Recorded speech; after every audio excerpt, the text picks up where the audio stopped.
How about some new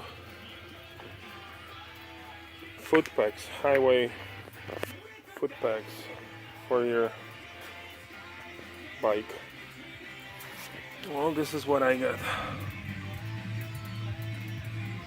Bought it on Amazon.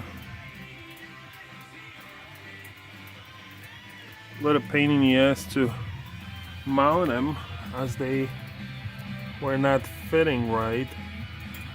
I had to manufacture a little bracket for them. I have to adjust them a little bit out, so I'll open it up and show you what I did with this.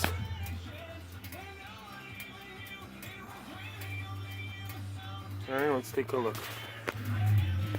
So this is it. This is what I did. Took a piece of aluminum, cut it to fit around the highway bar. Otherwise, when you put these guys on, you close it, you lock it, it's still spinning around.